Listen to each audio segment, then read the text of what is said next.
Good morning, everyone. Hope you're doing well today on this Saturday. It's been so stormy, and finally I think the calm is coming. The storm is over, and so hopefully everyone can enjoy their Saturday. I know there's some people that got hit really hard here in Arkansas, and so anyway, so yeah, I hope y'all are doing well. I just went out, so the storms came through last night, and we have quite a few limbs and stuff down and flowers, and so all of my hydrangeas are just exploding with blooms, and a bunch of them are hanging this morning. So I went out and I thought, you know what, I'm not gonna let those die. I'm gonna clip them, and I love to have fresh flowers in my house.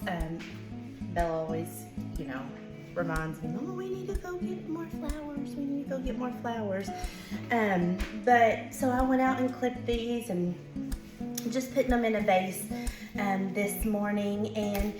And as I went out and I was just kind of looking at, I'm reminded of, just the beauty in God creating everything. And we're actually going through that on our Sunday night Bible studies about creation. We started at the very beginning of the Bible, and we just go verse by verse and just dig so deep into it about just every little word, because James and I were talking this last week, and I think sometimes when we get in our Bible, we just so quickly read through things, and every word, every punctuation, every space, everything was anointed and put just the way it was. And I think sometimes we go through it so quickly, and we miss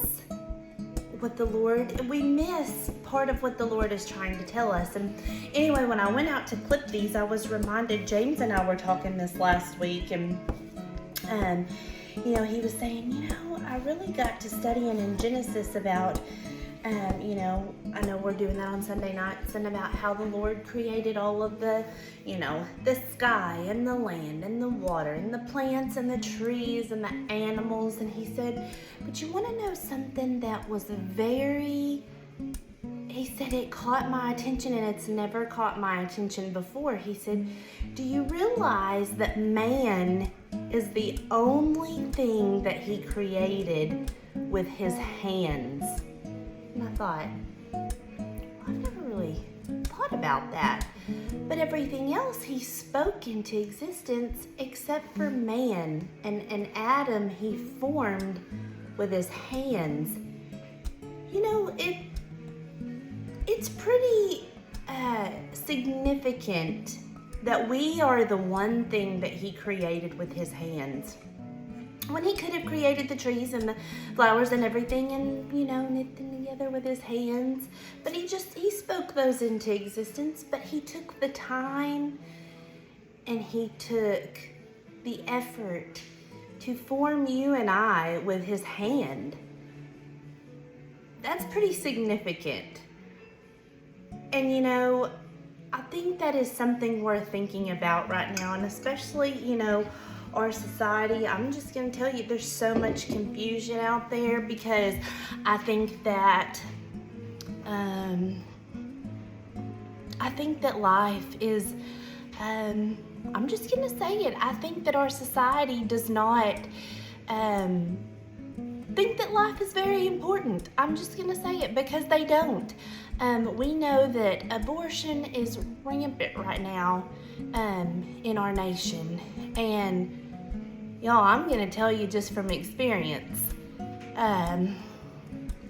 James and I had a lot of trouble trying to have kids, and it is a blessing from the Lord that he blessed us with the two that we have, because I'm going to tell you, it is a gift from God, and it is wrong. It is so wrong that we do not value life, because he took that time to knit us together and to form us and mold us.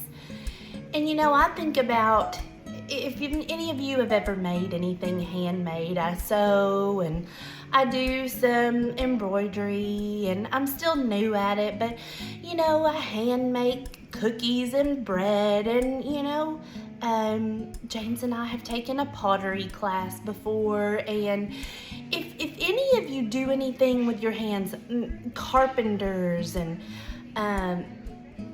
anyone who makes anything with their hands, it is very hard work.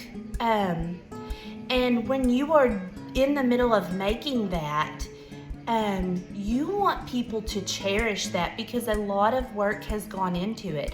I'll tell you, sewing things, I've only made a few things for people because so much work goes into it, and you value that, and you're thinking, I made that, and I want them to value it. And so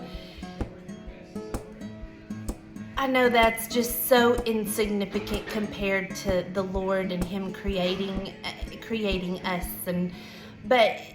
but when you do things with your hands, it is hard work, and you want people to value it and cherish it and appreciate it. And y'all, our life is one of the most precious things that He has created, and I don't think that we value it. I don't think we value it ourselves. I think that we look down on ourselves, and we don't feel that we are worthy, and we're not. We are not. We are just but filthy rags. But we are created in His image, and we need to cherish life. It is a gift from God, and every breath that He gives us is a blessing, and every child that He sends to this earth is a blessing. And I think that our society is so confused and just Satan, we're talking about Adam and Eve and the fall in the beginning, and the ultimate sin was taking the truth and twisting it. And I think he takes the truth and he twists it. I feel like everything that's going on in our society right now, he has taken, just like he did with Adam and Eve, and Satan took that truth and he twisted it. And in today's world, it has been so twisted that life is not a valuable thing, that it is our decision whether it is to be or to not be. Whether your identity as a woman or a man is your decision, and it is not. Because God created you as a woman for a reason. He created you as a man for a reason, and He did not make a mistake. We're playing God, and y'all, the wrath of God is one day we are going to stand before that, and it is going to be a very rude awakening. And so we best wake up, and we best get on our knees, and we best seek the Lord with everything in us, because what Satan is telling us, what Satan is telling y'all, it is warped, it is twisted, it sounds so good, and it sounds true, but it is not. And you dig in the word, and there is no gray area. It is black and white. It is black and white.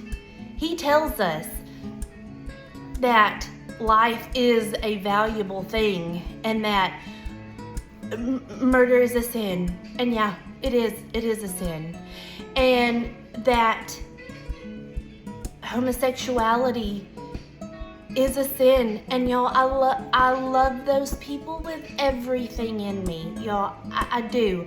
I love them, but I think that it is wrong that we are holding their hand and we are putting our hand on their back, and slowly leading them down that road to hell. Y'all, it is a real place, and And I've been challenged over the last few months, and sometimes I think we sit back as peacekeepers, be a peacekeeper, be a peacemaker. But it is time that we wake up and we value life, because y'all, and we all struggle with problems. I'm not pointing out just these few things. We all struggle with issues. We all struggle with sins in our life, and we all are going to have to answer for those. But I think that our society is putting a few things out there that is leading a majority of our world down that big, wide path to hell. And we know narrow is the gate that leads to life, but wide is the path that leads to destruction. And so I think it's time that we speak up and we stand for what we know is right. Life is a valuable thing. You were created by the ultimate creator, and you were made who you are for a reason, because the Lord has a divine purpose for you. A divine. Ashley Birchfield and James Birchfield, we have not yet had the plan to have our own children, and that plan may never come. And that is what, we desired. And you know what?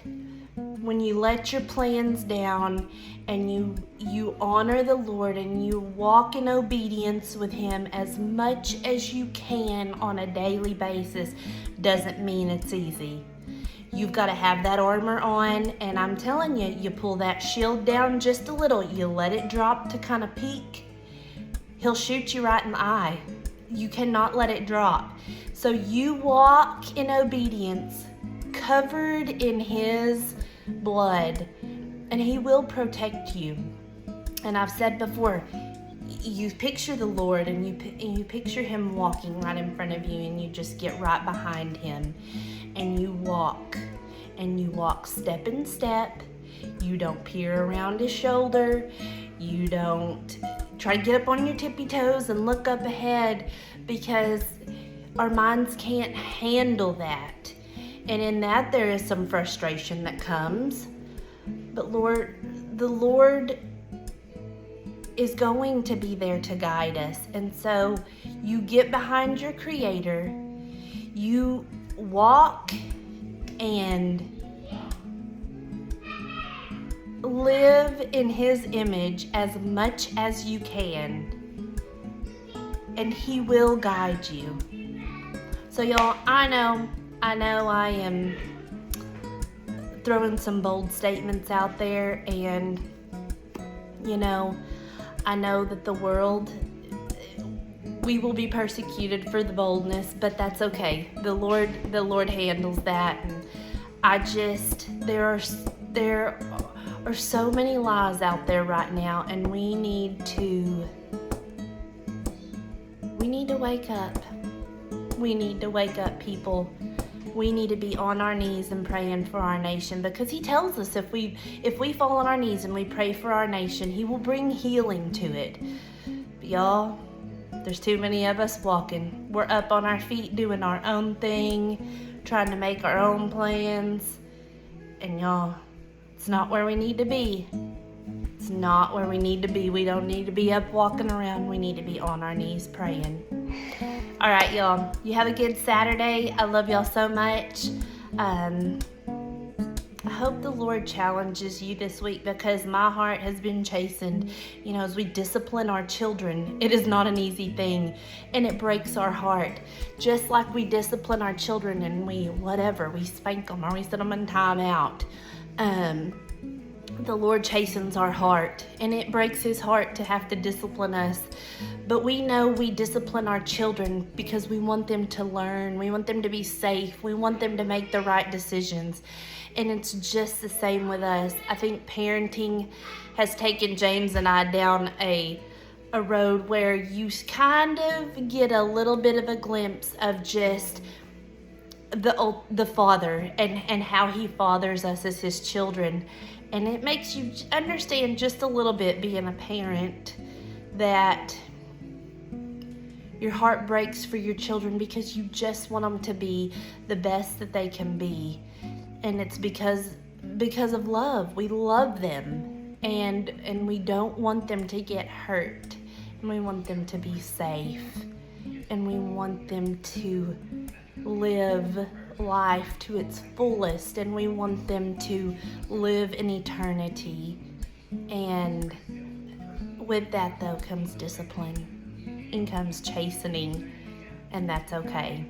All right, y'all. I hope you have a great day. Love y'all so much. Talk to you later. Bye.